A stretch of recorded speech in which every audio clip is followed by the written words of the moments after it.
We're live. Well, hello and welcome everyone to the latest meeting of Merton Council's Cabinet. I'd like to thank you all for coming along and joining in today. Just want to start by welcoming all of the new members of Cabinet today. It's great to see such a fantastic team. We're a record-breaking team, a record number of councillors from Black and minority ethnic backgrounds, a record number of women, and I'm very proud to see you all here today. But also wanted to thank all of the people who've left Cabinet for the work that they've done throughout the last few years. I think we've helped to make Merton a great place, and they really have played a huge part in that. So that's first of all the welcome, but secondly, we'll just move on to the business of the day. So are there any apologies? It doesn't look like there are any. So we'll mark down no apologies for absence. Item 2 on the agenda is declarations of interest. There's no declarations of interest that I can see. So we'll move on then to the minutes of the meeting held on the 9th of November. Can we agree that they're a true record? Does anybody dissent from that? Nobody's dissenting, so we'll accept those as a true record. What we were going to do next, sorry, I should have said at the beginning as well, is I just wanted to change the order of the agenda slightly, because it makes more sense to take the financial reports all together. So what I'd like to do is bring item 5, local restriction business support grant scheme, first before item 4, and then item 4, 6 and 7 will come together. So the first item is local restriction business support grant scheme, and as first speaker I'd like to call Councillor Tobin Byers, the Cabinet Member for Finance. Thank you, Chair. Can I start by thanking David Kepler for all his work on all of the grants that the Council's administered over the past few months. I think the paper makes clear that it is a very complicated and convoluted picture that is ever changing depending on which restrictions we are subject to. So just want to thank David and his team for navigating us through that. The paper contains detail of the local restriction support grants, closed and open schemes at the bottom of page 1 and the top of page 2.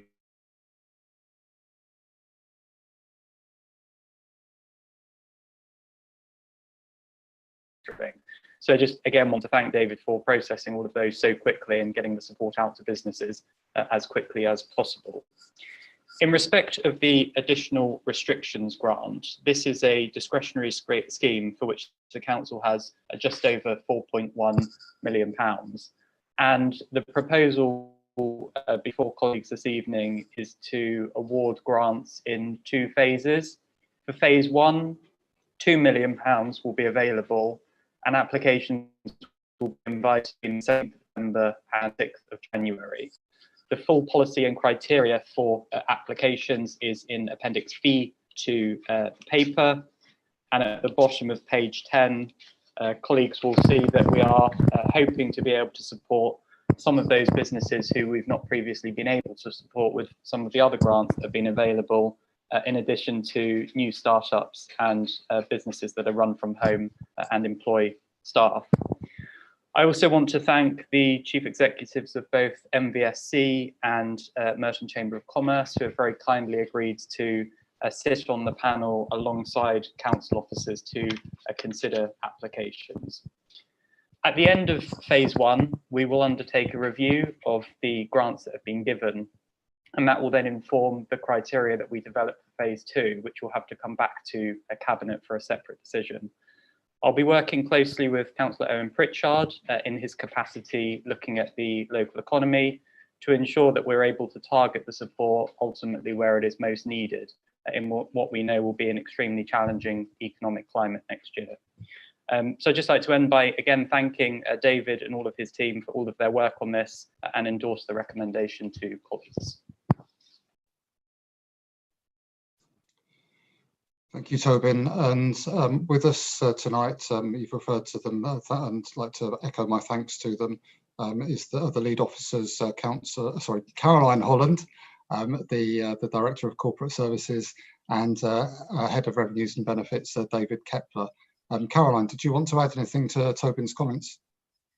I think just to add, Chair, the fact that we've got dates already set up in January to be able to process the applications once we receive them. But happy to take any comments, or David can answer any technical detailed questions. Thank you.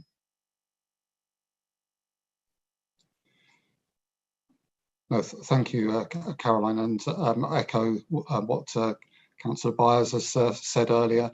We've been recognised by the government for the good work that we did in getting money out to local businesses quickly and effectively earlier in the pandemic, and really important for us to pass on our thanks and gratitude to the staff who've made that possible. You've done a great job and you served Merton well. If there are no more questions, I'll move on to agreeing the recommendation. Recommendation 1 is on page 1 of the supplementary agenda, and that's simply for us to review and agree the additional restrictions grant policy for phase 1. Can we take that as agreed? There are no objectors, so we will take that as agreed. So then we move back to item 4 on the agenda, which is the reference from the Overview and Scrutiny Commission to the business plan. And with this, I'm proposing to also take items 6 and 7. So they are the Financial Monitoring Report 2020 to 21 and the Business Plan 2021 to 2025. A lot of 20s in there. I think that it would be appropriate for the first speaker to be Councillor Peter Southgate, the chair of the Overview and Scrutiny Commission, to talk on the reference from Overview and Scrutiny. Councillor Southgate, if you're there. Yes, thank you, Leader, and thank you for the opportunity to feed back on our scrutiny of the business plan back on the 11th of November. And again, just to echo my appreciation of the really exceptionally difficult circumstances under which this was put together, and the number of late stage developments there have been. We've now had, it's worth mentioning, the spending review, and that's added another couple of pieces to the jigsaw that may well affect the bigger picture for Merton, which are not taken into account in the business plan as we have it tonight. One is the freeze on public sector pay, and the other is the permission to we shouldn't really have to ask for permission, should we? To levy the adult social care precept. So those may well feed into considerations about the budget as we move to later stages. I mention that because there is then, the situation is fluid. The things I'm going to mention perhaps should not be finalised until such time as there's been an opportunity to look at the bigger context. So there are 4 particular savings that concerned us when we were looking at the budget proposals. 3 of them do have quite an impact on the most vulnerable members of our community. The first one, though, doesn't. It's the rationalisation of children's centres. That's not so much now that it impacts on the children in our borough as on the partners and so on who use those centres, and if they were to close, there would be a loss of rental income to be considered of about 200,000. So that's one that we flagged up. The next one I want to mention is the review of in-house daycare provision in day centres for the elderly. And if they may not be so good about speaking up for themselves, but I can assure you their carers will be. And there is, I know, a feeling that day centres are not the most progressive way of providing care for the elderly, but they do still have a role. So we are asking that we go very carefully before considering closing those. Likewise, with the provision of in-house residential accommodation for those with learning difficulties, we have 2 units to provide residential care, and we are concerned about what provision might be made, alternative provision, if they are to close. And the last one I'll mention is the Dementia Hub. It really doesn't seem so very long ago that we were opening that, and we were very proud of it. I do remember Councillor Byers enthusing about it and getting us all to sign up as dementia friends. So we were quite surprised to read that there is a proposal perhaps not to renew the contract when that expires in September of next year, and to consider, and I quote, commissioning a new lower cost service. So we do ask that you look at that very cautiously. That's the only one actually that affects the budget for 21-22. The rest are in subsequent years. So those are the ones that we asked you should consider very carefully what you're doing before you approve those proposed savings. And final point to make really is just to continue along with the Local Government Association to press for full compensation, as I'm sure you will be doing, for the costs that have been incurred both in meeting the help we've given to our residents during the pandemic, and also the significant lost revenues all the way from parking income to every other aspect in council tax and business rates. So we look forward to looking again at the next round of the budget as it comes back. But those are our thoughts at this stage, recognising that it is still a very fluid situation. And again, if I may, my gratitude, my thanks to Caroline Holland for all the help she's given in getting us along to this stage. Thank you, Leader. Thank you, Councillor Southgate, and nice comments at the end as well.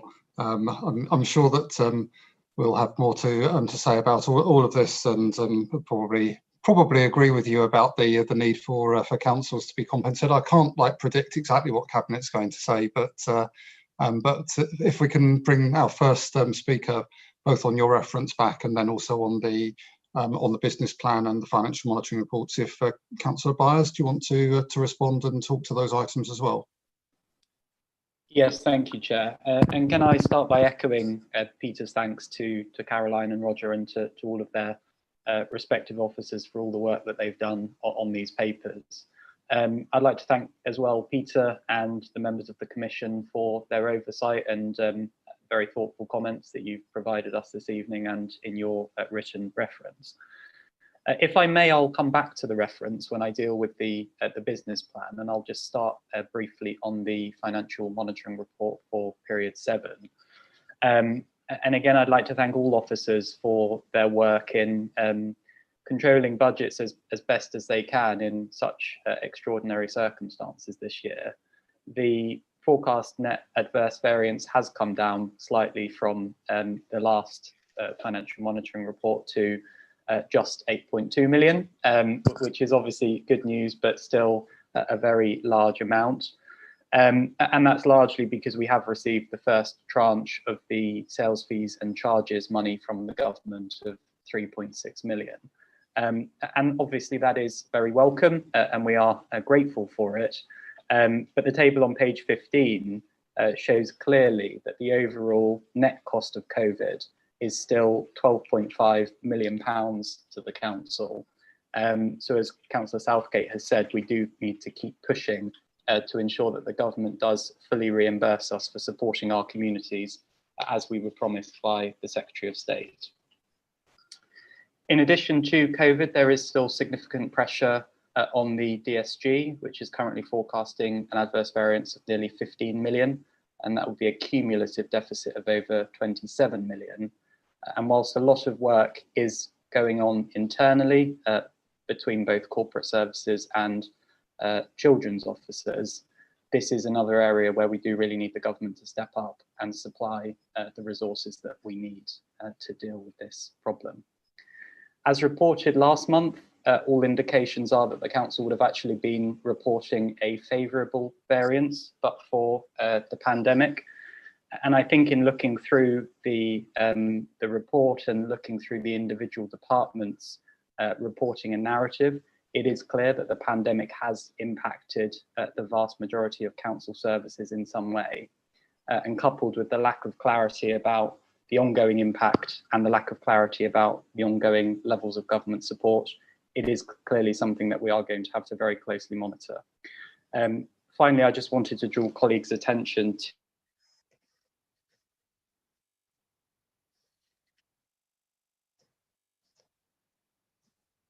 I can then move to the business plan, and I'll take the reference first. And again, just to thank Councillor Southgate and all members of the Commission for their very thoughtful response, and also for being so flexible, given that the timings of the individual panels didn't quite align to the savings coming forward. So I'm very grateful for that. I'm grateful too for his endorsement of the strategy overall to separate out what we might term the last of the government's austerity cuts, being those that we had already been forecasting to make from the COVID cuts, being the ones that we might be forced to consider if the government does renege on its promise to fully recompense us. We won't know what the precise position will be until just before Christmas, when full details of the settlement come through. Although, as Councillor Southgate has alluded to, we do know that the government will look to shift as much of the burden onto local government as possible, as it's done in recent years, and by allowing us, as Councillor Southgate said, how very kind of them, to levy an adult social care precept. And that really follows the trend that the government has pursued for the past 3 or 4 years.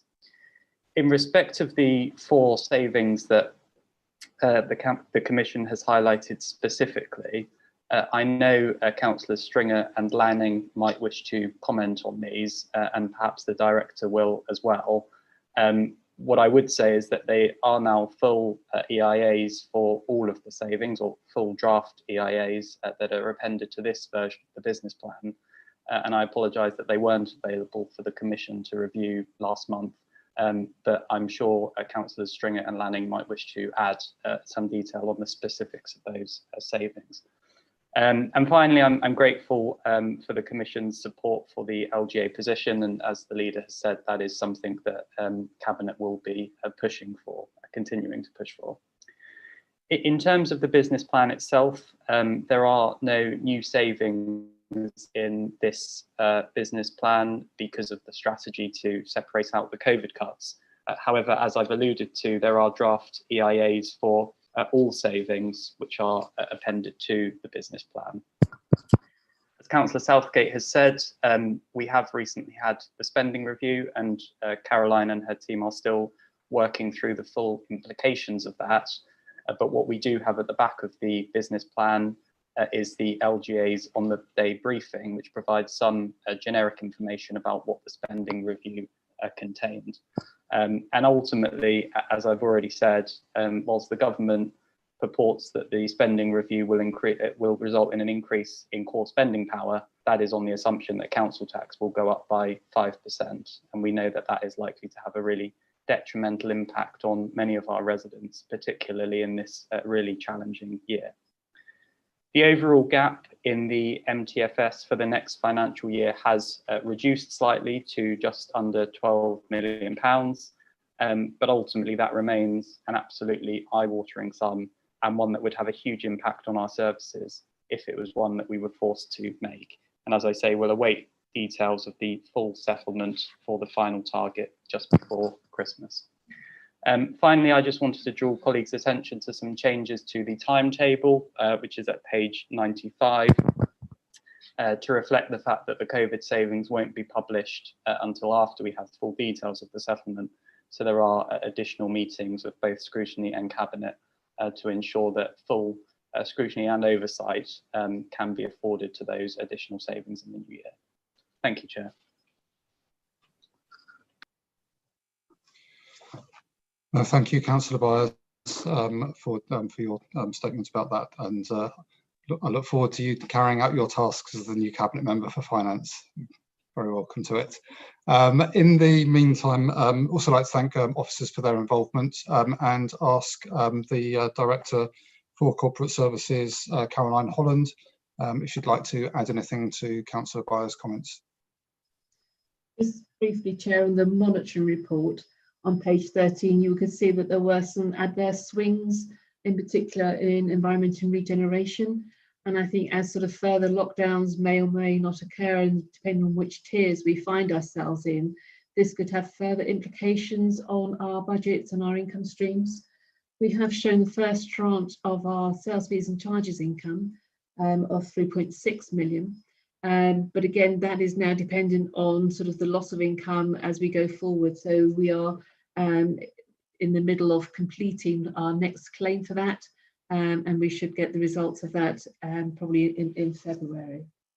With regards to the business plan, so yes, we've had the spending review announcement and a lot of detail has come out, but it's our actual settlement on sort of the week before Christmas where we will hopefully get as much detail as possible to be then able to plug all of those numbers in to see what our gap is and what options we have of closing that gap.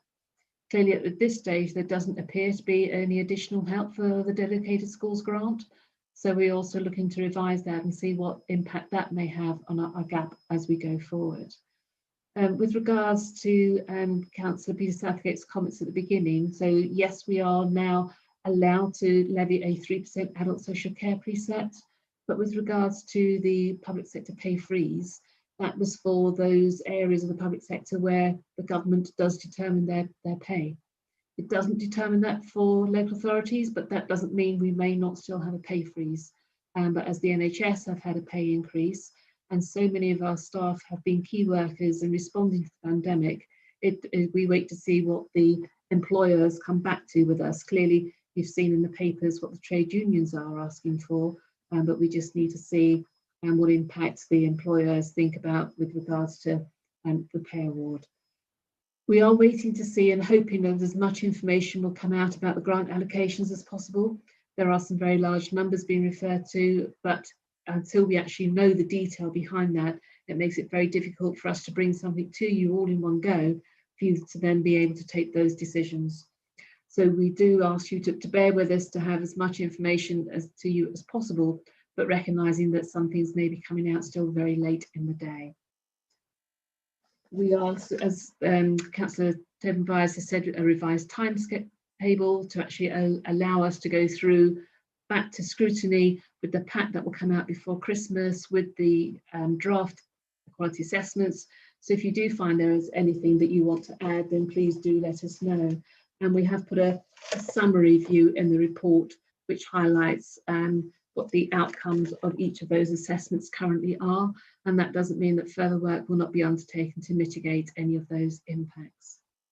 We do have a draft capital programme as well, so whilst there were no new major bidding schemes, we have actually asked people to reprofile their spend as much as possible, and that has also had an impact on that budget gap as well, bringing that down certainly in the first 2 years of the MTFS. So that's been really helpful as well.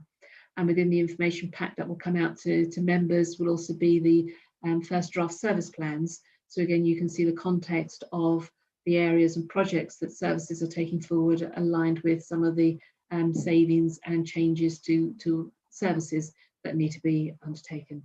But happy to take any questions. Thank you. Yeah, thank you, Caroline. And if I can just indulge one of the comments you talked about earlier about the hard work that our staff have done throughout the pandemic and how they've been real, true frontline key workers. Although you didn't say it, I will, that we think that they should be treated as generously as other frontline key workers and get the pay award that I think the whole public feels that they deserve. But with that distraction of me adding that comment out of the way, just wanted to bring in a couple of cabinet members to comment on some of the savings that Councillor Southgate mentioned. So first of all, it probably makes sense for Councillor Ellie-Stringer to talk about the CSF one. Thank you, Chair. Yes, very happy to. And thanks very much, Councillor Southgate, for the comments. And I think we all know that we take equality impact assessments very seriously here at Merton. So it is extraordinary circumstances that these savings were going to OSC without those draft EIAs. So I am looking forward to having a discussion with children and young people scrutiny about the rationalisation of children's centre saving in particular that you highlight. I just wanted to kind of highlight that for us, this is very much about maintaining services and protecting services for parents with young children who are identified as needing additional help while still maintaining universal service as well. And it may involve, for example, increasing home visiting and remote services. It's about just rationalisation of the actual business, the actual buildings themselves. You mentioned the impact on partners, and that is something that we will look at, but we have to prioritise what's best for Merton residents. Though as we do outline in the draft equality impact assessment, we will have to factor in the income and services from partners and any full proposal on the idea. So we will be taking that very seriously. But at the headlines, it is about maintaining and protecting services rather than anything else. Thank you. Very good. And Councillor Lanning, did you want to say anything as well about the community and housing savings? Thank you, Chair. Yes, just a couple of things. I think, firstly, I want to thank Councillor Southgate for bringing this to Cabinet tonight and for raising the 3 social care savings, which I think are important to address at least briefly tonight, because I appreciate that they're both sensitive and potentially difficult proposals, although I hope the draft EIAs provide some reassurance as to the approach that we're looking at. With respect to the review of in-house daycare and learning disability residential provision, I think it's important to note that these are not strictly new proposals, but they're areas that we've been looking at for a couple of years, certainly pre-COVID. In particular, we've been looking at, and I think Councillor Southgate alluded to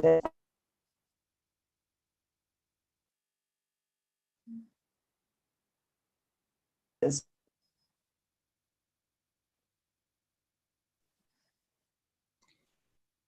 Shall I intervene here? Unfortunately, Councillor Lanning, it appears that we've lost your internet. So what I might do at this point is just bring in the Director of Community and Housing, Hannah Doody, if you wanted to add anything about any of the savings or any other comments that you have in response to the concerns of the Overview and Scrutiny Commission. Thank you, Chair.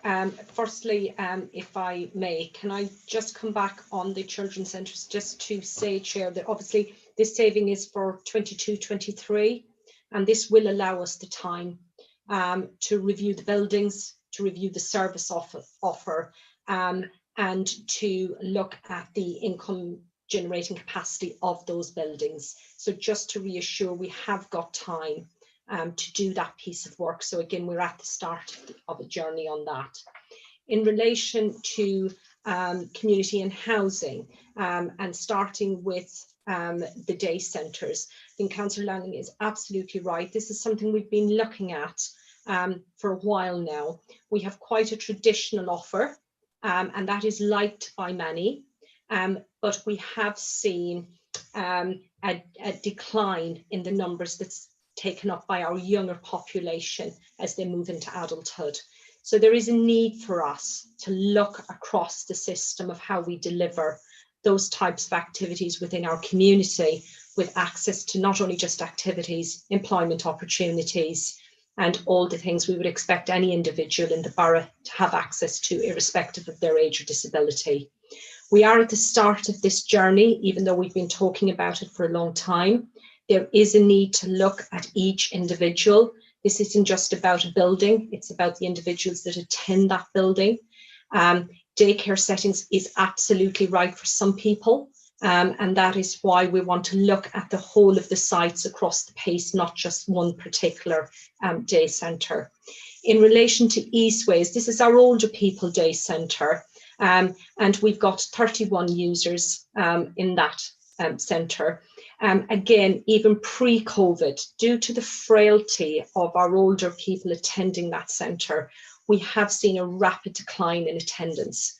So there is a need for us to look at other options of outreach models to people that can remain at home but are frail. And I think COVID has taught us this. We had to close the Eastways in wave one. It was absolutely the right thing to do to ensure we were minimising risk to our older population. But what that has taught us is how we have worked differently with those 31 residents and their family. And as we do this piece of work, we must take the learning of the different ways we have maintained that contact and support to those 31 individuals and their families and carers. Chair, I think we may have Councillor Laming back. So if you would like me to stop and then I can come back in, I'm quite happy to do that. I've got to be careful what I say here, haven't I? Do we want Councillor Lanning back? Yes, Councillor Lanning, now that you're back in the room, do you want to add anything? You may have missed some of it, but Hannah was able to describe some of the rationale behind some of the savings in your area.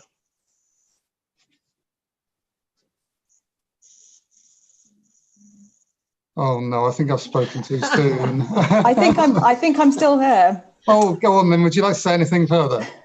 I think my internet connection is unstable, but I'm here. I think just to say essentially on the review of in-house daycare that, and I'm sure Hannah's covered it already, but that it would be subject to the review of individual needs and also consultation and engagement, because we want to be able to pull together a very clear menu of options for what is a very diverse cohort of users. I don't know whether Hannah spoke about the Dementia Hub, but just to say that ultimately what we're looking at here is recommissioning the service, but doing so that in a way that isn't dependent on a physical building, so that we can ultimately reach more people living with dementia in the borough and also their carers.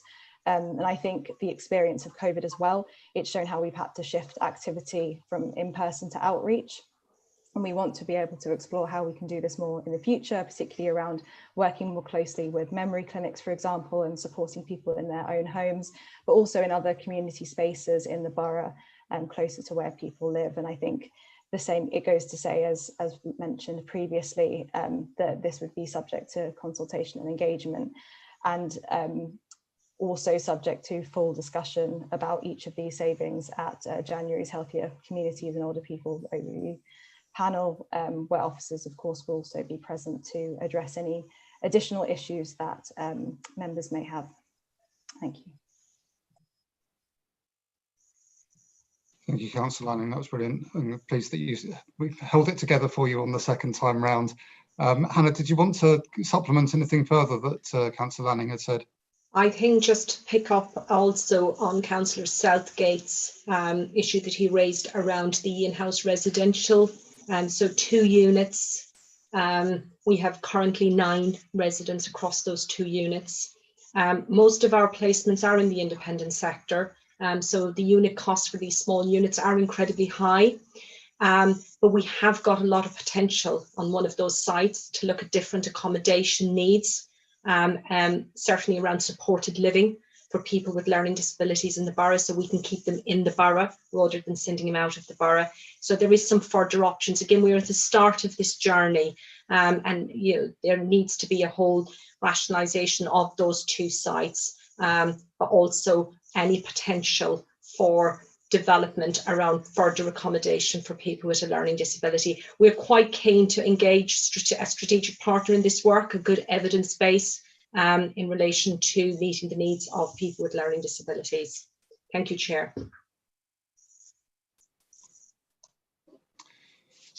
Thank you, Hannah. I see no further speakers, and I think it's important to stress that these savings that Peter has been talking about, or Councillor Southgate has been talking about, are still part of the government's austerity savings, if you like, and they're even before the impact of the COVID cuts that we're likely to have to make. I hope that Hannah and the cabinet members have, however, been able to describe a rationale for each of the savings, and but we also need to bear in mind that the COVID cuts are still coming, due to the government not providing councils with whatever it takes. However, we, I hope tonight, can express our commitment to proper scrutiny, and that we will provide the equalities impact assessments as required by the Commission and as they asked for in part of the report. So with those comments in mind, can I ask if everybody can agree to recommendation 1 to item 4, reference from the Overview and Scrutiny Commission business plan? That's on page 7 of the main report. So we would agree. Well, are there any disagreements to that? We'll take that as agreed. Then on item 6, the Financial Monitoring Report 2020 to 21. Can we, that's on page 11, can we agree recommendations A to D? I see no dissent to that, so we'll take those as passed, recommendations A to D. And finally, item 7, the business plan 2021 to 25. The recommendations for that are on page 79 of the main report. Recommendations 1 to 4, can they be agreed? I see no dissent, so we'll accept those as agreed. Thank you very much. There being no further business, I'd like to thank everybody for coming tonight and taking part in the Cabinet. Thank you particularly to Councillor Southgate and the officers who've attended this evening. Do appreciate your time. Thank you very much. Bye-bye.